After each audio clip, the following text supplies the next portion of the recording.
बिस्मिल्लाहिर्रहमानिर्रहीम, अस्सलाम वालेकुम। Welcome to quick review.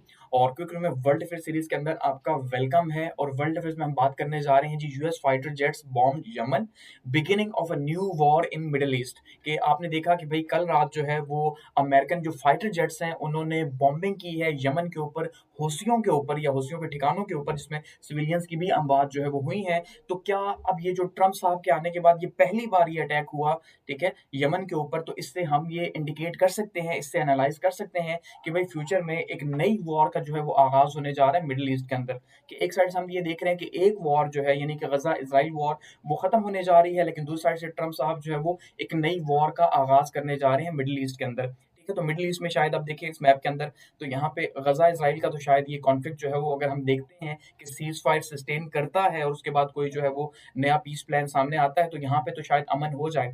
लेकिन यहाँ पे अमन होगा तो यहाँ पे जो है अब ये इशू स्टार्ट हो चुके हैं। ये सना है, ठीक है, यमन का कैपिटल है बेसिकली, जो कि मेजॉरिटी में हौसियों के कंट्रोल के अंदर है। हौसी बागी वो हैं, थोड़ा सा इनके बारे में जान लें, कि जिनको जो है वो ईरान सपोर्ट करता है बेसिकली, ठीक है, और ये शिया जो है इनकी आइडियोलॉजी है, शिया आइडियोलॉजी है, तो ईरान इनको सपोर्ट करता है और इसी के खिलाफ सऊदीया भी वॉर लड़ता रहा। लेकिन इन्होंने एक थ्रेट दिया हुआ था कि भाई हम यहाँ पे इस रेड सी के अंदर से जो भी ट्रेड जाएगी, जो इज़राइल के लिए जाएगी, तो 1 साल से ये उसे टारगेट कर रहे हैं। ठीक है? तो उसी के अगेंस्ट में जो है इन्होंने फिर 3 दिन पहले जो है थ्रेट दिया हुआ था कि भाई हम जो है वो, अगर आपने ये जो पानी की बंदिश है, जो बाकी रास्ते ब्लॉक किए हुए हैं इज़राइल ने गज़ा के, अगर आपने वो ना खोले, तो फिर क्या होगा, हम फिर से आपके जो शिप्स हैं, उन शिप्स के ऊपर जो है वो अटैक करेंगे।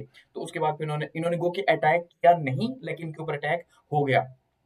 तो यहाँ ये जो पिक्चर आपको देखने को मिल रही है, ये ट्रंप साहब की पिक्चर वायरल हो रही है कि ये मॉनिटरिंग रूम से खुद मॉनिटर कर रहे हैं इस चीज़ को कि जो बॉम्बिंग हो रही है।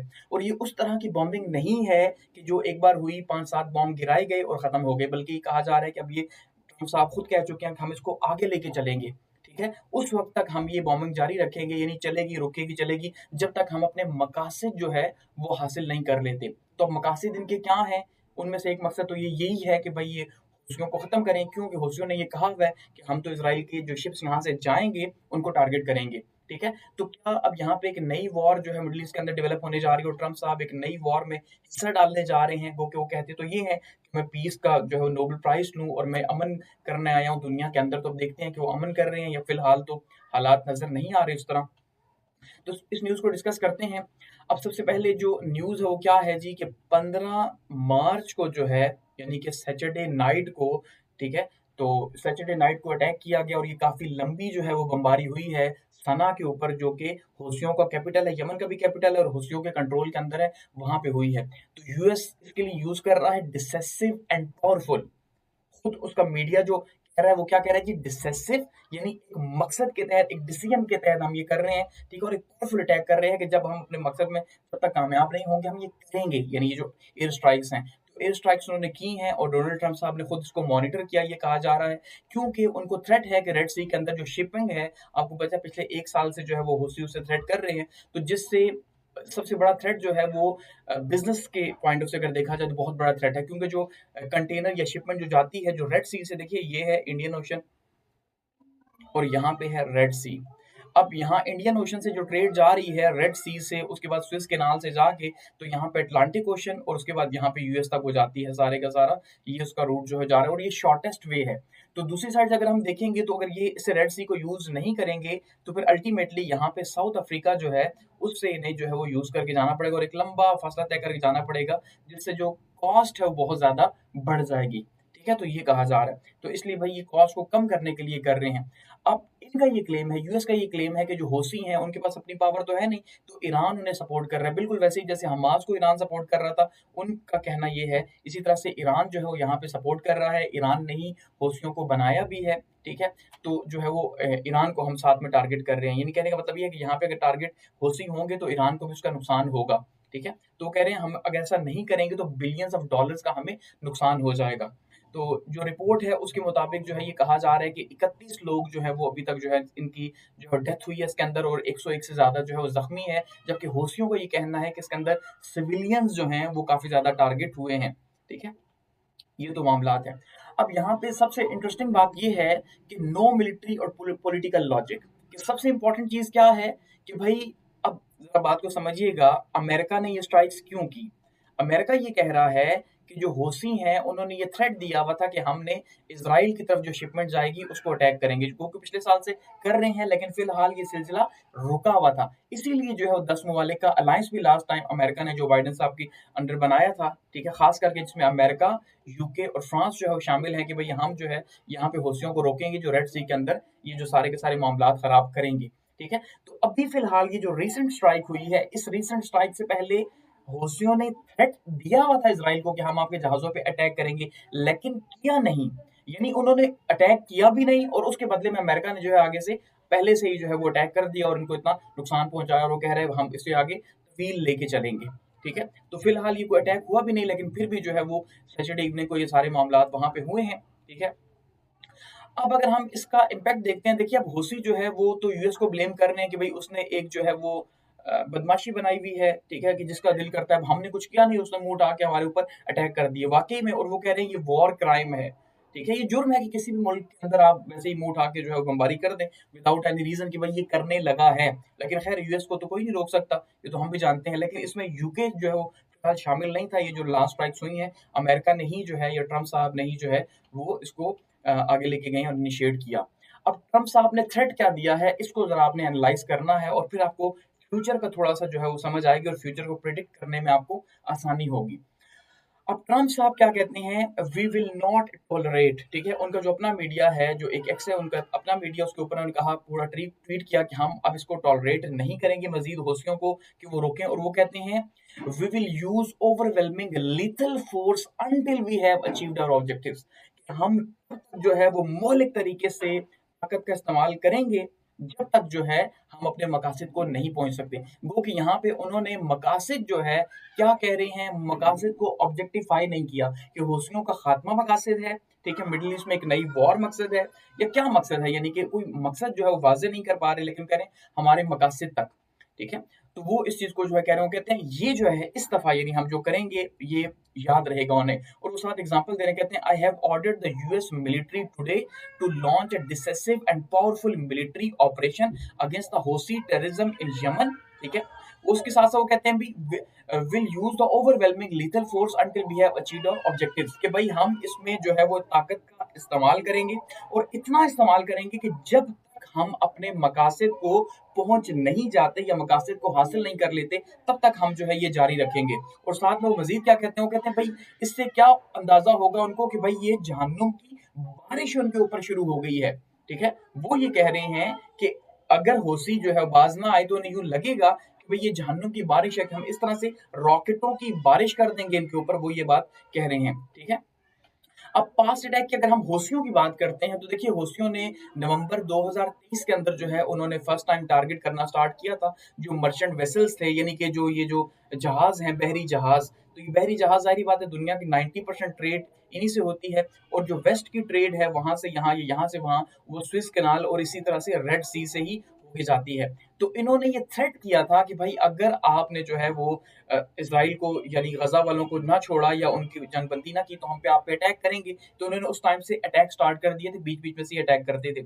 इसीलिए यूएस और ब्रिटेन जो है इन्होंने एयर स्ट्राइक्स जो है पहले भी ये करते रहे हैं, जो बाइडेन की एडमिनिस्ट्रेशन के अंदर मल्टीपल टाइम्स जो है इन्होंने ये काम किया, ठीक है? और जिसमें ये कहा जा रहा है कि भाई हौसी जो है वो भी कर रहे हैं कि जिसमें 400 ड्रोन मिसाइल जो है वो जुलाई के अंदर सिर्फ हौसियों ने जो है वो आगे से अटैक किया इसके ऊपर। लेकिन वो कि उससे कोई बड़ा मेजर तो नुकसान नहीं हुआ, लेकिन एक थ्रेट पैदा हुआ है, जिससे क्या हुआ, थ्रेट ये पैदा हो गया कि एक बड़ी ट्रेड जो है वो अब साउथ अफ्रीका से घूम के जाती है, ठीक है? बजाय इसके वो रेड सी से जाए, ज़ाहिर बात है बिज़नेस तो अपना तो लॉस नहीं कर सकते कंटेनर्स का, इसलिए वो घूम के जाती है, जिससे कॉस्ट जो है वो ज़्यादा पड़ रही है। तो साउथ अफ्रीका से वो होके जा रही है, जो यहाँ से पहले ट्रेड जाती थी। तो ये पिछले 1.5 साल से ये मामलात जो है वो लगे हुए हैं। लेकिन यूएस जो है वो समझता है कि भाई स्विस कैनाल को ही हम इस्तेमाल करेंगे, अपनी कॉस्ट को बढ़ने नहीं देंगे और हम इज़राइल को प्रोटेक्ट करेंगे, ठीक है? वो समझते हैं, ठीक है? इसलिए वो इसके लिए काम कर रहे हैं। तो यहाँ पे ट्रम्प साहब का बयान है जी, कहते हैं hell will rain down upon the like nothing you have never seen before. भाई अगर आप बाज ना आए, ये हौसियों को कह रहे हैं, ठीक है? कि हौसियों अगर आप बाज ना आए तो आपको जहन्नुम से जैसे बारिश होती है ना, आग की बारिश बरसती है जी आग की, वैसे ही आपके ऊपर रॉकेटों की बारिश हम बरसाएंगे अगर आप बाज ना आए, हम आपको नहीं छोड़ेंगे। क्यों? क्योंकि हम जो है वो सपोर्ट करेंगे इसराइल को। तो ये कह रहे हैं हम इसराइल की यानी कि मफादात को प्रोटेक्ट करेंगे, खुलेआम वो कह रहे हैं। दूसरी साइड पे ये कहते हैं, जो हौसी हैं वो कहते हैं भाई हम आप अगर हम हमें हमला करते हैं, कुछ भी करते हैं, हम भी पैलेस्टीनियंस की सपोर्ट जो है वो नहीं छोड़ेंगे, हम इस सिलसिले में लगे रहेंगे। तो यूएस के जो सेक्रेटरी हैं मार्को रूबियो साहब, उन्होंने उनसे जो है वो रशिया के जो है वो मिनिस्टर साहब, उन्होंने भी बात की है, फॉरेन मिनिस्टर ने उन्होंने कहा है कि भाई आप बातचीत से मामला हल करें, क्योंकि आपको पता है इस टाइम पे लास्ट वीक में ही जो है वो रशिया, चाइना और ईरान जो है इनकी जॉइंट जो है वो मिलिट्री एक्सरसाइजेज हुई हैं रेड सी के अंदर, ठीक है। अब तो खत्म हो चुकी हैं लेकिन हुई हैं, तो इसका मतलब वैसे भी रशिया जो है वो ईरान की सपोर्ट में है, और क्लेम भी किया जाता है कि ईरानियन ड्रोन जो हैं वो रशिया यूक्रेन वॉर के अंदर यूज किए जा रहे हैं। तो रशिया ने जो है वो राब्ता किया मार्को रूबियो साहब को, उन्होंने कहा कि भाई टॉलरेट करें, तो इन्होंने आगे से कहा कि हम टॉलरेट नहीं करेंगे, यानी अगर हौसीबाज नहीं आएंगे तो हम भी टॉलरेट नहीं करेंगे। तो यहाँ पे हमें एक तकसीम देखने को मिल रही है